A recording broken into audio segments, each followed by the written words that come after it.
আল্লাহ তাবারাক ওয়া তাআলা বলছেন তোমরা এই জন্যই পুরুষ, আমি তোমাদেরকে এই জন্য পুরুষ বানিয়েছি। তোমরা গ্রীষ্মে পুড়ে যাবে, বর্ষাতে ভিজে যাবে, শীতেতে কাঁপবে, কষ্ট করে হাড় ভাঙা মেহনত করে ইনকাম করে নিয়ে আসবে। ইনকামের দায়িত্বটা তোমাদের।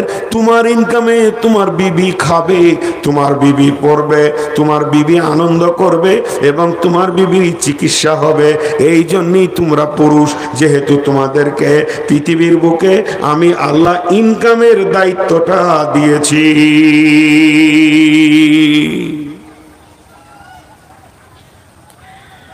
আমাকে একজন উচ্চ শিক্ষিত মানুষ, বাংলা উচ্চ শিক্ষিত মানুষ একটা প্রশ্ন করেছিলেন যে রে বাবা, কোরআনে কোথাও আছে যে বিয়েতে পণ নেওয়া যাবে না, যৌতুক নেওয়া যাবে না, মেয়ের বাপ মায়ের কাছ থেকে সরাসরি এরকম কিছু আছে? তা তো খুঁজে পাই না, হাদিসে বলে তা তো পাই না। তাহলে জি, তাহলে রাস্তাটা বলি। 2 বিঘা জমি, উদাহরণটা মন দিয়ে শুনেন। আপনারা 2 ভাই, আব্বা গিয়ে বলল, মাঝে একটা দাগ দিয়ে বড়কে বলছে তুই এইটা নিবি, যে চলে এলো। বড়কে বলল তুই এইটা নিবি, দিয়ে চলে এলো। তাহলে যে বাম দিকটা থেকে গেল, ডান দিকে যেটা থেকে গেল, ওইটা যে ছোটর, এটা কোনো বুঝতে অসুবিধা আছে? আরামসে বোঝা যাচ্ছে যে একটা জমিকে 2টা ভাগ করে দিয়ে একজনকে বলল তুই এইটা নিবি, আর একটা চুপ থাকলো, মানে ওইটা ওর। আল্লাহ বলছেন তোমার ইনকামে তোমার বিবি খাবে, তার কাছে পয়সার আছে, তুমি কি করো? আর নবীজি বলছেন তুমি মহারানা দিয়ে হারাম মেয়েটাকে হালাল করে নিয়ে এসো। তাহলে আবার পণের কথা কোথা আসবে? টাকা তো তোমাকেই বের করতে হবে। কিন্তু ঘটনা উল্টো। ঘটনা উল্টো মানে টাকাও নিব, বিবিও নিব, টাকাও নিব, বিবিও নিব, ভালো বউ চাই, ভালো টাকাও চাই। আল্লাহ তাবারাক ওয়া তাআলা তো এটা কোরআনে বলেননি? কোরআনে বলেছেন বিমা আনফাকু মিন আমওয়ালিহিম, গোলাম তুমি তোমার বউকে নিয়ে এসো, শ্বশুর বাড়িতে তুমি চলে যাও, তারপরে তাকে মহারানা দেবে। নবীজি বলছেন মহারানা দেওয়ার পর ওই মেয়েটা তোমার জন্য হারাম ছিল, তার গায়ে তুমি হাত দিতে পাবে না, তাকে তুমি কথা বলতে পারবে না। কিন্তু যখনই তুমি মহারানাটা দিয়ে দিলে, মেয়েটা তোমার জন্য হালাল হয়ে গেল।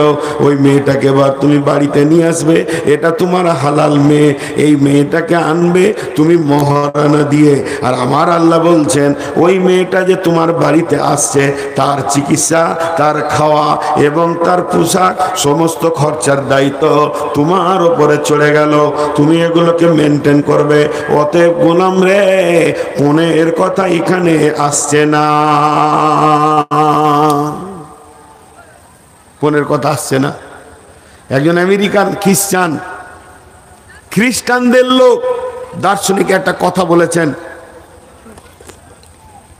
কথাটা কি বলেছেন?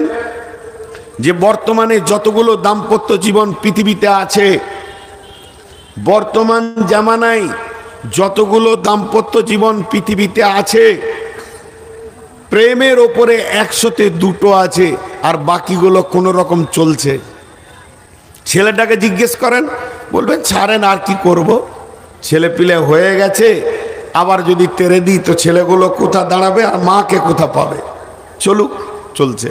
মেয়েটাকে জিজ্ঞেস করেন, ওটা মানুষ নাকি, ওর কাছে কি থাকা যায়? কিন্তু কি করব, এই কি করব বলে স্বামী স্ত্রীর জীবন চালানো, এটা জীবন চালানো নয়।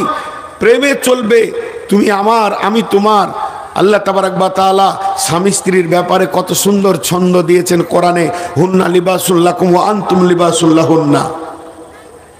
কিন্তু সেদিকে কোনো মেল হচ্ছে না। বন্ধু শুনলেন, এর জন্যে প্রত্যেকটা বাড়িতে অশান্তি ঢুকে গেছে, দাম্পত্য জীবনে শান্তি নাই। যে মেয়েগুলি নতুন বউ হয়ে আসছে, শ্বশুর শাশুড়িকে ভালোবাসছে না, বরং মা বাপকে ভালোবাসছে। তিন নম্বর যে বাচ্চাগুলো হচ্ছে, এই বাচ্চাগুলো চাচাকে ফুপুকে চিনছে না, বরং খালাকে মামাকে চিনছে। সমস্ত জিনিস যেন পাল্টে গেছে। কোন স্ত্রীর কাছে স্বামী শান্তির বার্তা নিয়ে জিন্দেগি কাটাতে পারছে না। তার কারণটা কি? তার কারণটা হলো পণ। আজ থেকে 15-20 বছর আগে মুর্শিদাবাদ জেলাতে পণ ছিল না। 20 বছর আগে ছিল না, বর্ধমানে ছিল। আমরা জন্ম থেকে দেখে আসছি, কিন্তু এখন সব হয়ে গেছে। জি, এবার এই জায়গাটা একটু আপনারা ধৈর্য ধরবেন। পণ এমন একটা জিনিস, আমি ডাক্তারখানা গেলাম, ডাক্তারকে গিয়ে বলছি স্যার ঘন ঘন পেশাব হচ্ছে, 1 নম্বর। 2 নম্বর স্যার মাথা চক্কর দিছে। 3 নম্বর ঘুম হয় না। 4 নম্বর এনার্জি লস হয়ে গেছে, মনে শান্তি পাই না। 1 নম্বর মনে শান্তি পাই না, 2 নম্বরে ঘুম হয় না, 3 নম্বরে ঘন ঘন পেশাব, 4 নম্বরে আপনার কিনা ঘুম, এনার্জি লস। এই 4টা রোগের কথা যখন আমি বললাম, তো ডাক্তার আমাকে উত্তরে বলছে তোমার ডায়াবেটিস হয়েছে, মানে সুগার হয়েছে। সুগার এমন একটা রোগ, সুগার এমন একটা ব্যাধি যে দেহের ভিতরে ঢুকবে ও একা, নাম হচ্ছে সুগার। 4টা কাজ চালাবে, ঘন ঘন পেশাব হবে, ঘুম হবে না, খেতে ভালো লাগবে না, এনার্জি লস হয়ে যাবে। এবার 4খানা জিনিস একাই চালাচ্ছে, এমন একটা জিনিস ঢুকেছে। তেমনি বন্ধুরে, প্রত্যেকটা ফ্যামিলিতে শান্তি নাই, মা বাপকে ভালোবাসছে না ছেলেরা। 3 নম্বরে ছোট ছোট বাচ্চাগুলো নানাকে যত চিনছে, খালাকে মামাকে চিনছে, তত চাচাকে ফুপুকে চিনছে না। আর প্রত্যেকটা স্বামী তার স্ত্রীর কাছ থেকে প্রেম পাচ্ছে না। তাহলে এই 4-5টা কেস, একটা ঘরের ভিতরে, একটা ঘর নামে বডিতে 4টা রোগ। 1 নম্বরের রোগ হচ্ছে স্ত্রীর কাছ থেকে স্বামী প্রেম পাচ্ছে না। 2 নম্বর রোগ হচ্ছে বৌমায়ের কাছ থেকে শ্বশুর শাশুড়ি শান্তি পাচ্ছে না। 3 নম্বর রোগ হচ্ছে ছেলের কাছ থেকে বাপ মা ভালো ব্যবহার পাচ্ছে না। 4 নম্বরে ছোট ছোট ছেলেগুলো সব নানা মামা আর খালাকে চিনছে, চাচাকে ফুপিকে চিনছে না। তাহলে একটা ফ্যামিলিতে এই যে 4টা রোগ ঢুকেছে, তার কারণ কি? বড় বড় দার্শনিকরা বলছেন তার কারণ হলো বিয়েতে পণ। এই পণটা এমন একটা সুগারের মতো রোগ, যে ফ্যামিলিতে পণ ঢুকে গেছে সেই ফ্যামিলিতে 4টা অশান্তি ঢুকে গেছে। এখানে 500 লোক বসে আছেন, যে শরীরে আপনার কিনা সুগার ঢুকে যাবে, ওই শরীরে 4খানা অশান্তি ঢুকে যাবে। আর যে শরীরে সুগার নাই, সেই শরীরে কোনো অশান্তি নাই। তেমনি পণ এমন একটা জিনিস, যে শরীরে পণ ঢুকে যাবে, ওই শরীরটা এমন, যে ঘরে পণ ঢুকে যাবে, যে দাম্পত্য জীবনে পণ ঢুকে যাবে, ওই সংসারটা ওই রকমই 4খানা কষ্ট পাবি। 4টা কষ্ট পাবে, একটা করে মিলিয়ে দেবো।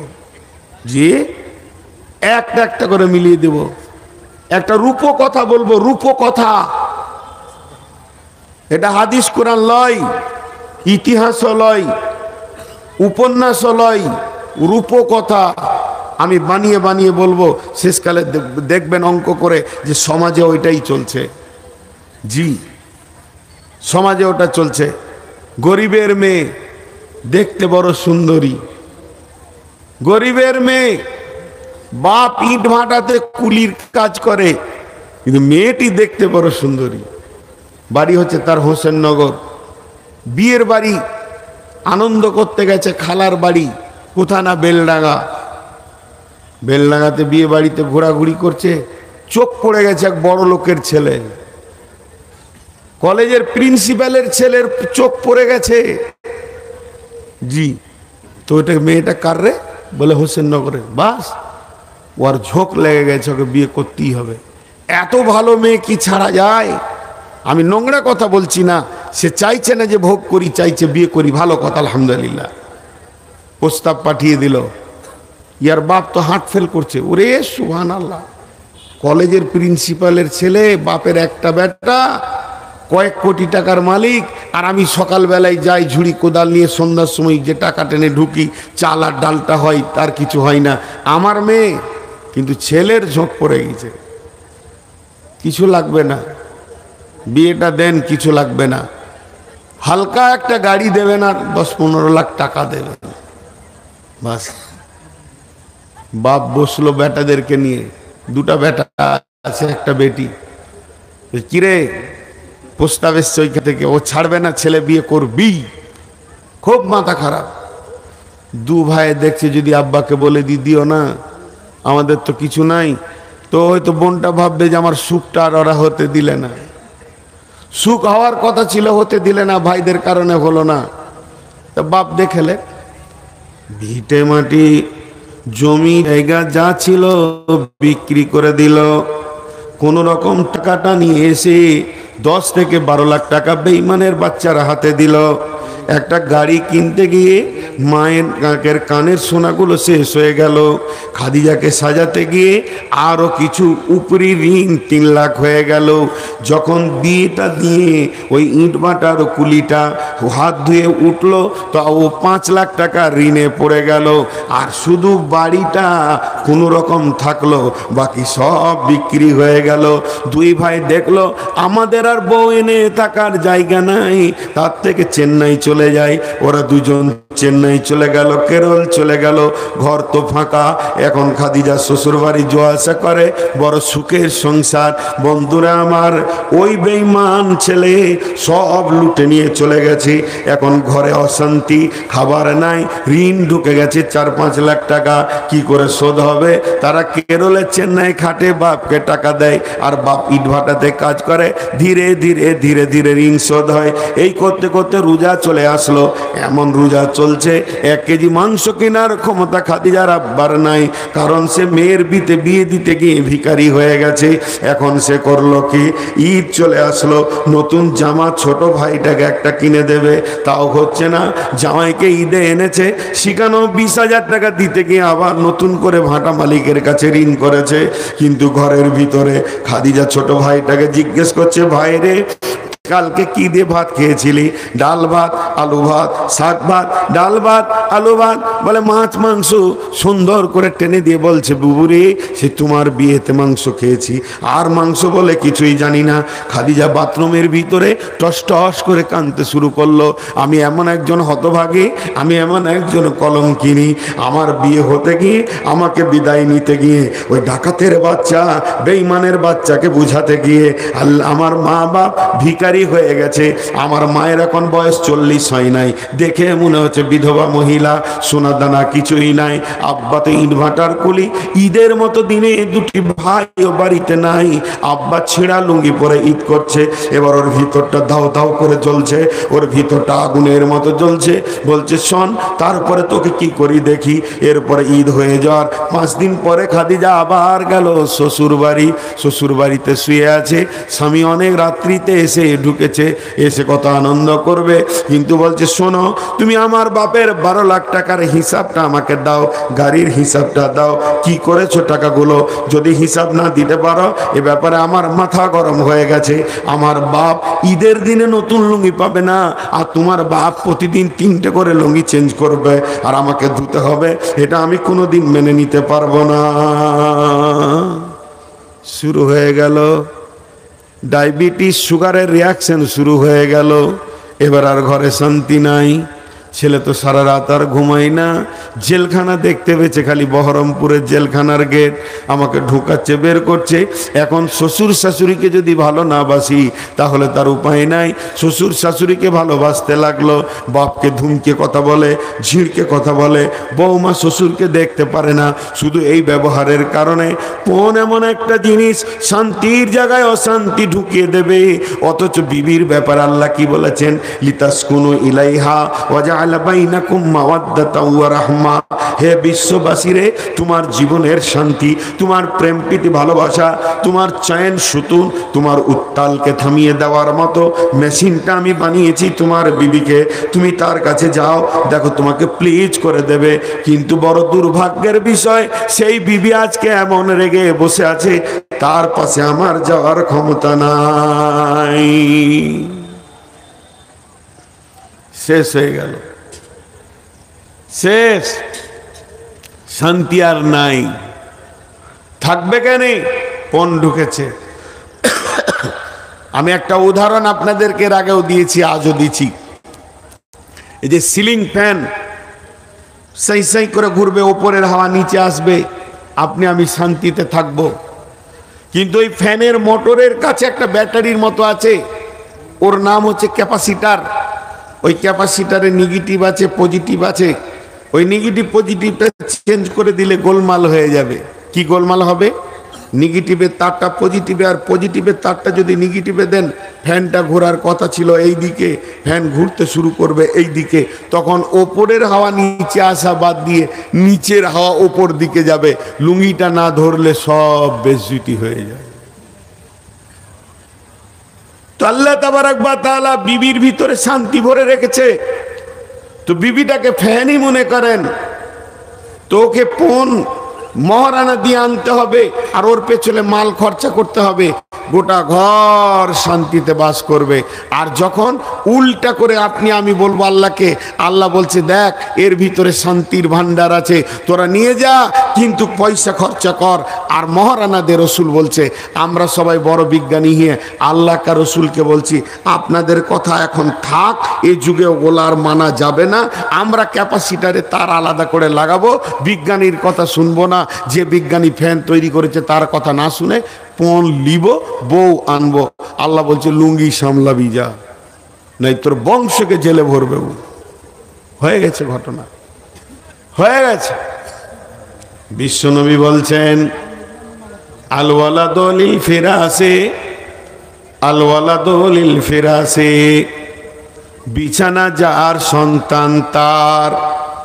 আর একবার বলছি, বিশ্বনবী বলছেন আল ওয়ালাদু লিল ফিরাসি, বিছানা যার সন্তান তার। তার মানে হচ্ছে যে পুরুষটি মেয়েটাকে নিয়ে আসবে বিয়ে করে, যার বিছানায় সন্তান হবে, সন্তান তার হবে। তার মানে ছেলেটা হলো মোল্লা বংশের, ছেলেটা হলো শেখ বংশের, ছেলেটা হলো সৈয়দ বংশের। তবে মেয়েটা যে বংশের হবে হোক না কেন, ওই মেয়েটির পেটে যত বাচ্চা বের হবে বাপের বংশের সঙ্গে তার সম্পর্ক থাকবে। কারণ পিতৃত্বকে মেনে নিয়েছে, মাতৃতন্ত্র ইসলাম নয়, পিতৃতন্ত্র হলো ইসলাম। অতএব বাপ যদি শেখ হয়, সৈয়দ হয়, ছেলেটা শেখ সৈয়দ হবে। অতএব আল ওয়ালাদু লিল ফিরাসে, বিছানা যার সন্তান তার। যে ঠিকানাতে আমি বিয়ে করে এনেছি, আমার পৈতৃক ভিটাটা হলো শেখ, আমার দাদা ছিল শেখ, আমার বাপ হচ্ছে শেখ, আমি আছি শেখ, আমার সন্তান হবে শেখ। তার মানে এই ভিটাটা শেখের ভিটা। যে কোনো বংশের মহিলা ঢুকুক না কেন, তাকে বাচ্চা দিতে হবে, তো শেখ বাচ্চা দেবে। রসুলের ফয়সালা আল ওয়ালাদু লিল ফিরাসি। কিন্তু বন্ধু একবার খালি চিন্তা করি, কিন্তু বন্ধু একবার খালি চিন্তা করি, আপনাদের বিবেকের চেতনার অ্যালবামে শুধু একটা চিন্তা পাঠিয়ে দিই। আল্লাহর হস্তে যতগুলি শিক্ষিত মানুষ বসে আছেন, একবার বিবেচনা করে দেখেন যতগুলি বিছানাতে সন্তান তৈরি হচ্ছে বর্তমান জামানায়, ওই খাট, ওই গদি, ওই বিছানা, ওই বালিশ, ওই মশারি আর ওই কম্বল, এই যে খাটটা তৈরি হয়েছে, এই খাটটা সম্পূর্ণ আসছে মায়ের বাপের কাছ থেকে, নানার বাড়ি থেকে আসছে। বিয়ে করার পরে বিয়েতে খাট যেছে, বিয়েতে গদি যেছে, বিয়েতে সমস্ত পৌঁছে যাচ্ছে, আর সন্তান হচ্ছে ওই খাটের ওপরে। এর জন্য সন্তানের রিয়াকশন লেগেছে। বর্তমানে সন্তানরা চাচা ফুপুর ওপরে মায়া করে না, এদের মধ্যে ভালোবাসা দেয় না, সমস্ত ভালোবাসা জড়িয়ে যাচ্ছে আপনার কিনা খালা মামার দিকে।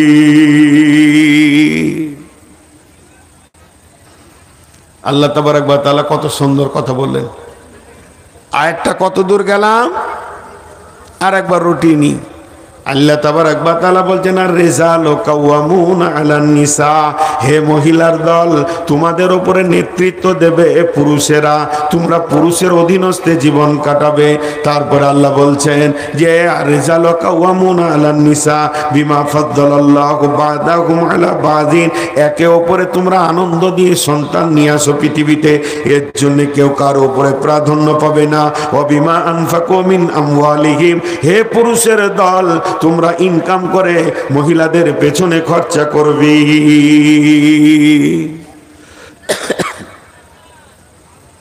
এবার আল্লাহ মহিলাদেরকে বলছেন,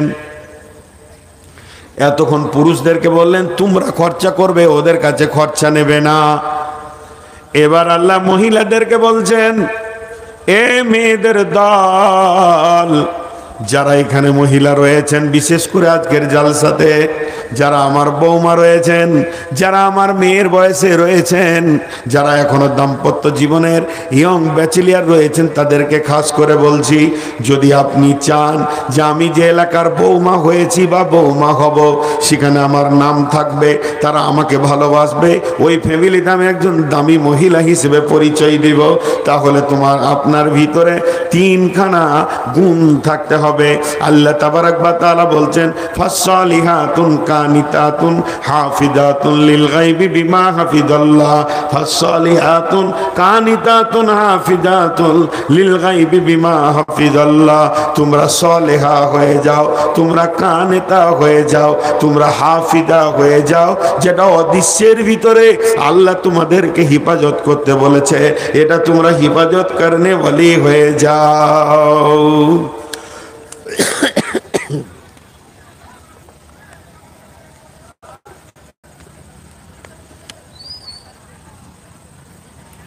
তোমরা হিফাজত করনে ওয়ালি হয়ে যাও। মায়েরা, আমার বোনেরা, যে মেয়ের ভিতরে তিনটে গুণ থাকবে, যে মেয়েটি তিনটে গুণে গুণান্বিত হবে,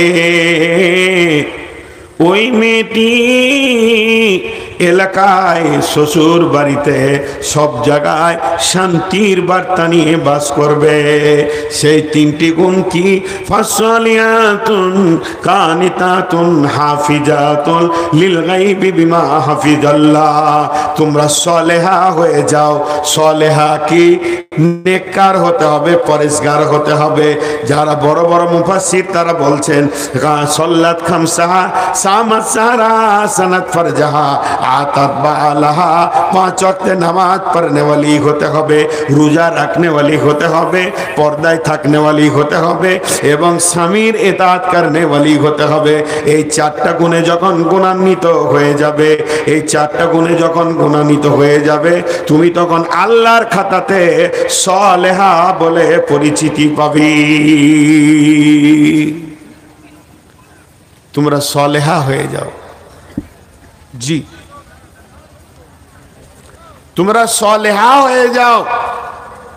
হে আমার মা, হে আমার বোন, সালেহা কাকে বলে?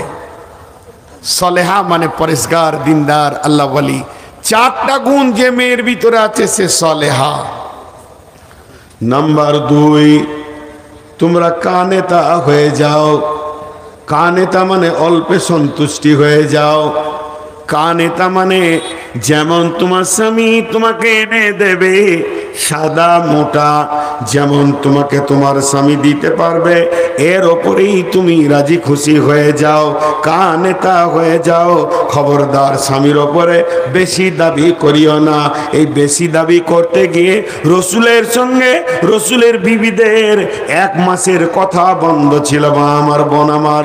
অতএব ওই বিবিটা, ওই মেয়েটা মানে কানেতা, স্বামী যেমন সাদা মোটা এনে দেবে, এর ওপরই সে সন্তুষ্ট হয়ে যাবি। জি,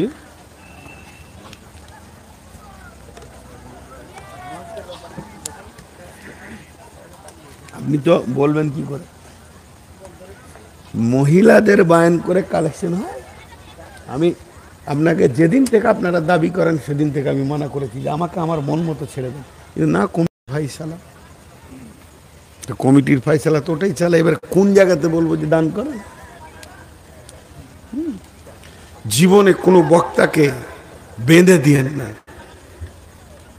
জি, এখানে বসেছি তারপরেও কানে এসে বলছেন যেন পদস্খলন না ঘটে যায়। কত হুঁশিয়ারি দিচ্ছেন। ভাবছে পাগলা মানুষ আর কি, যদি ভুল করে অন্যদিকে হাঁটে। তো আমি যে কথাগুলো বলছি একটু ধৈর্য ধরে শুনেন ইনশাআল্লাহ। মা বোনেরা তো সব চলেই গেল, যেতে যেতে কেউ নাই। এখন আমি আপনার 5-7 টাকা নিয়ে বসে আছি। বলে কোন বক্তাদের মুখে শুনেছি, ও অনেক বক্তাই বায়নটা করে, আমি করি না কোনো দিন, যে চোখ মুজে বায়ন করছে বক্তা, চোখ খুলে দেখছে একজনই আছে। তো বলছে ওরে সুবহানাল্লাহ, আমার বায়ন তুই বুঝছিস, আর কেউ বুঝে নিতে পালিয়েছে, তাই তোকে মুসাফা করি। বলছে না ওইটা লয়, ওই চেয়ারটা আমাদের। মা বলেছে চেয়ার না নিয়ে এসে ঘর ঢুকবি না, মারবে, এই লেগে আমি বসে আছি। ও আবার আরো বিপদে বসে আছে। তা আমার অবস্থা তাই হলো আজকে। জি, যখনই একটা কথা বলি, কনস্ট্রাকশনের কাজ হবে আর অর্থের দরকার হবে, সে বক্তব্য আলাদা হবে। হ্যাঁ, মেয়েদের বায়নে কালেকশনে, মেয়েদের বায়ন হবে তাবলিগি জালসাতে হবে। মহিলা বিভাগ একটা হয়ে গেল, পুরুষেরা আর একটা বক্তা বলে নিল। তো আমি যে আয়াতটা আপনাদের সামনে পড়েছি, এইখানে তত কথা বলছি, আল্লাহ দিচ্ছে আপনাদের দোয়ার বরকতে আমার গলা অনেক ক্লিয়ার হয়ে গেল আগের থেকে। কিন্তু ঘটনা হচ্ছে যে আমি তথ্যবহুল কথাগুলো বলছি, কেউ শুনছে কেউ শুনছে না। কিন্তু ধৈর্য ধরেন। কানেতা মা বোনেরা আমার, কোরআনে একবার নয় কয়েকবার বলা হয়েছে কানেতা কথাটা, যেটা নবীর বিবিদের চরিত্রের কথা বলতে গিয়ে কানেতা কথা এসছে। আর এখানেও আল্লাহ বলছেন ফাসলিহাতুন কানিতাতুন হাফিজাতুন লিল গায়বি বিমা হাফিজাল্লাহ। স্বামী যেমন এনে দেবে সাদা মোটা, যেমনটা তোমার হাতে তুলে দেবে এর উপরে তুমি রাজি হয়ে যাবে।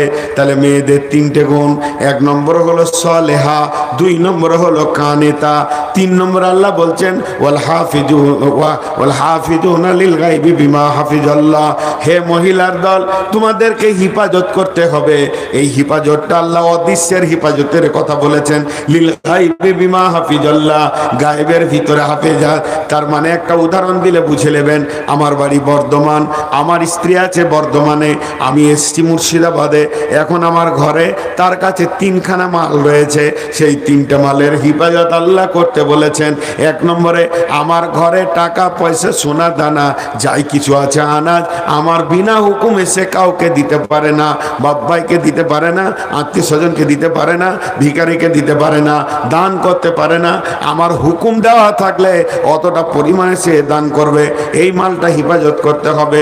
2 নম্বরে যে মেয়েটিকে আমি বর্ধমানে রেখে এসেছি, ওর মাথার চুল থেকে পা পর্যন্ত এটা আমার বডি, এটা তার বডি নয়। এই বডিটা দিয়ে অন্য কোনো পুরুষকে সে আনন্দ দিতে পারে না, গল্প করতে পারে না, হাসাহাসি করতে পারে না। এই বডিটারও হেফাজত করতে হবে, অর্থাৎ পর্দায় চলে যেতে হবে।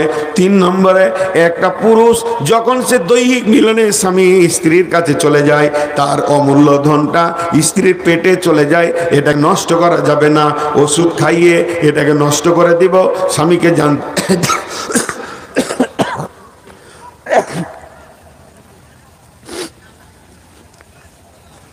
স্বামীকে জানতে দিব না, এরকম কিছু চলবে না, সব হিফাজত করতে হবে। তাই আল্লাহ তাবারাক ওয়া তাআলা বলছেন ওয়াল হাফিজুনা লিল গায়বি বিমা হাফিজাল্লাহ। এরপর আল্লাহ পুরুষকে বলছেন والذين تخافون نشوزهن فعظوهن واهجروهن في المضاجع واضربوهن فإن أطعنكم فلا تبغوا عليهن سبيلا ইন্নাল্লাহা কানা আলিয়ান কাবীরা। হে পুরুষের দল, যদি তোমাদের স্ত্রী নাফরমান হয়ে যায় তাহলে তাকে প্রতিদিন কিছু কিছু কিছু কিছু করে ওসিয়ত করো, কোরআন হাদিসের কথা বলে বলে বলে বলে বলে বলে তার মনটাকে পরিষ্কার করে দাও, তাকে দিনের দিকে নিয়ে আসো। যদি তাও না শুনে তাহলে বিছানা আলাদা করে দাও। ওয়াজরিবুহুন্না ফিল ওয়াহজুরুহুন্না ফিল মাজাজি, একই রুমের ভিতরে বিছানাটা আলাদা করে দাও, তোমার বিছানায় আসতে দিও না। তাতেও যদি সে সম্মতি না হয়, দিনে ফিরে না আসে ওয়াজরিবহুন্না, তাহলে তাকে তুমি মারো। এরপর আল্লাহ বলছেন ফালা তাবগু আলাইহিন্না সাবিলা ইন্নাল্লাহা কানা আলিয়ান কাবীরা। খবরদার তুমি বিবিকে মারার জন্যে, বিবিকে প্রহার করার জন্যে, বিবিকে কষ্ট দেওয়ার জন্যে তুমি রাস্তা খুঁজে বের করো না। কোন ভুলটা ধরলে তাকে মারতে পারবো এমন কাণ্ড তুমি করিও না। ইন্নাল্লাহা আলিয়ান কাবীরা, নিশ্চয় আমার আল্লাহ সব থেকে বড় এবং জাননেওয়ালা পাকড়নেওয়ালা। আমার আল্লাহর কাছে সবকিছু মওজুদ রয়েছে, অতএব আমার আল্লাহকে তুমি ভয় করো। জি ভাই, দুটি ছোট ছোট কথা বলি। প্রথম থেকে নিয়ে যতগুলো বক্তব্য দিলাম আমি ছোট ছোট 2 মিনিটে ছেড়ে দিচ্ছি। প্রথম শুরু করেছি যে আল্লাহর সৃষ্টি জোড়া জোড়া, একটা মেল, একটা ফিমেল, একটা পুরুষ, একটা নারী। ভালো পুরুষকে যার ভিতরে 8টা গুণ আছে, ভালো নারীকে যার ভিতরে 8টা গুণ আছে। দাম্পত্য জীবনে দুজনেই যদি ভালো হয় তা সুখ আর সুখ। দাম্পত্য জীবনে যদি দুজনেই খারাপ হয় তার ইতিহাস নাই। আর দুজনের মধ্যে একজন যদি খারাপ হয় তাদের দাম্পত্য জীবন টিকবে না। নূহ আর লূত দুজন নবী ছিল, বিবিরা জাহান্নাম গেছে। আর ফেরাউন জাহান্নাম গেল, বিবি জান্নাত চলে গেল। আল্লাহ তাবারক ওয়া তাআলা কোনো পুরুষের জন্য তার স্ত্রীকে জান্নাত বা জাহান্নাম দেবে না। তারপরে আমি বলেছি এই দাম্পত্য জীবনের সারা বিশ্বের যত পুরুষ রয়েছে, যত পুরুষ মা, যত পুরুষ রয়েছে তারা তাদের বেটি, তাদের মা, তাদের বোন এবং তাদের মেয়ের ওপরে তারা কর্তৃত্ব দেবে, নেতৃত্ব দেবে। তাদেরকে নেতা বানানো হয়েছে, তারা তাদেরকে গাইড করবে, এরা এদের অধীনস্থে নিজের জীবনকে কাটাবে। আর এরা কেন পুরুষ না, এরা ইনকাম করে নিয়ে এসে এদের পেছনে খরচা করবে, তার জন্য পুরুষ। শুধু তাই নয়, আল্লাহ তাবারক ওয়া তাআলা মেয়েদেরকে বলল সাবধান, তোমরা সলেহা হয়ে যাও, কানেতা হয়ে যাও এবং হিফাজত করনেওয়ালি হয়ে যাও, যেটা গায়েবে তোমাদেরকে হিফাজত করতে হবে। পুরুষদেরকে বলল তোমরা তোমাদের স্বামীদেরকে, স্ত্রীদেরকে ছোট ছোট ওসিয়ত করে দিনের দিকে ফিরে নিয়ে এসো। যদি না আসে বিছানায় উঠতে দিও না, তাতেও যদি সে না বুঝে তাহলে তাকে মারতে পারো। এরপর আল্লাহ বললেন অযথা মারার জন্য রাস্তা খুঁজিও না, তোমার আল্লাহ বড় খবর রাখনেওয়ালা। টোটাল বক্তব্য এটা হলো। কিন্তু আপনাদের কাছে আমি শেষবারের মতো যতটি লোক বসে আছেন, কারণ আজকের এইখানে যেটা মেন কারণ যার জন্য আজকে জালসা, সেটা হলো মসজিদ। মসজিদটা কি, শুধু মসজিদ কি আর কেন, এর উপর আমার একটা বক্তব্য আছে। এবছর নতুন, যদি কোনোদিন ইউটিউবে বা ফেসবুকে পেয়ে থাকেন তো দেখবেন। মসজিদ কি, মসজিদ কেন? মসজিদ আল্লাহর ঘর। মসজিদ কেন? সাজদা করার জায়গা। একটা মসজিদের মূল্য কত? আজকে আমরা এর মূল্যটা বুঝিনি বলি আমরা নির্বোধ অবস্থায় রয়েছি। আমি একটা কথা বলছি, মসজিদে ঢুকে যান, ঢুকে যে আপনি নামাজ পড়েন নেকি আছে, আপনি জিকির করেন নেকি আছে, তেলাওয়াত করেন নেকি আছে, সবই আছে। কিছু যদি না করে চুপ করে বসে থাকেন তাও নেকি আছে। এটা আল্লাহর ঘর। আর আল্লাহ তাবারক ওয়া তাআলা এই মসজিদের ব্যাপারে বলেছেন ফালিয়াবুদু রাব্বা হাদাল বাইত, তোরা এই ঘরের মাবুদের ইবাদত কর। আল্লাযী আত'আমাহুম মিন জু'ইন ওয়া আমানাহুম মিন খাউফ। পৃথিবীতে এমন একটা অফিস দেখিয়ে দেন, সিপিএমের অফিস, কংগ্রেসের অফিস, তৃণমূলের অফিস, বিজেপির অফিস, এসোসিয়ের অফিস, আরএসপির অফিস, যে তারা সেখান থেকে ডাকছে শান্তি নিবিতায়, কিন্তু কেউ দিতে পারবে না। 5 বার মসজিদ থেকে ডাকা হচ্ছে শান্তি নিবিতায়, কিন্তু কেউ শান্তি দিতে রাজি নয়। সেই মসজিদ উপলক্ষে আজকে আপনাদের এই জালসা বিধায় আপনাদের কাছে যতটি লোক বসে আছেন, আমার দাবি কেউ 5000, 2000, 1000 দেনেওয়ালা কেউ আছেন কি? আল্লাহর গোলাম কেউ আছেন? জি, এই লোকটির ভিতরে কেউ আছেন 2-5000 দেনেওয়ালা? একটাও নেই, একজনাও নেই এতটির ভিতরে। জি,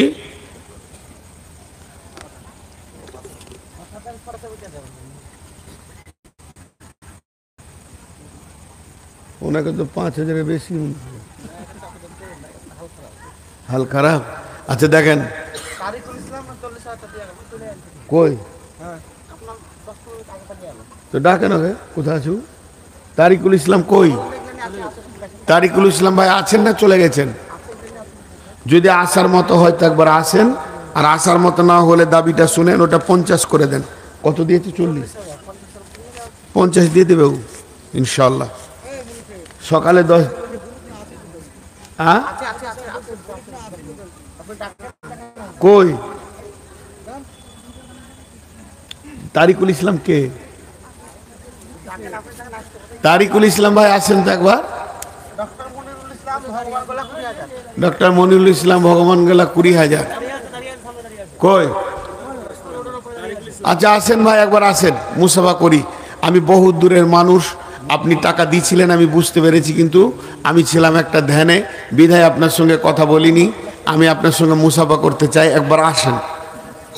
তারিকুল ভাই একবার আসেন। জি আচ্ছা, দোয়া করব। জি তারিকুল ভাই আসেন একবার, লেট না করে আসেন।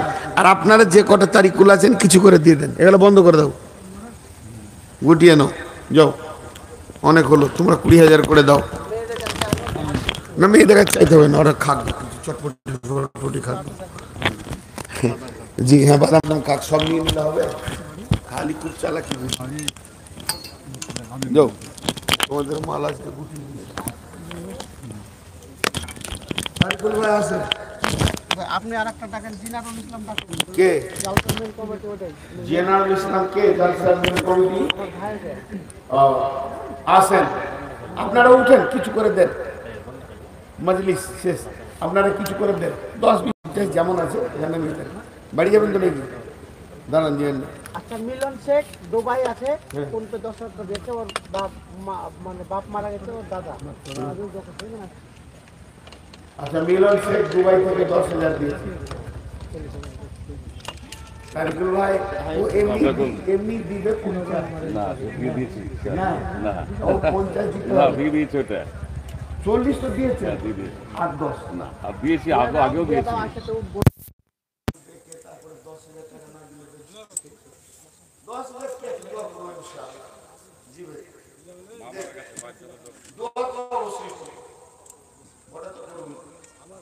জি 50 করে দিন।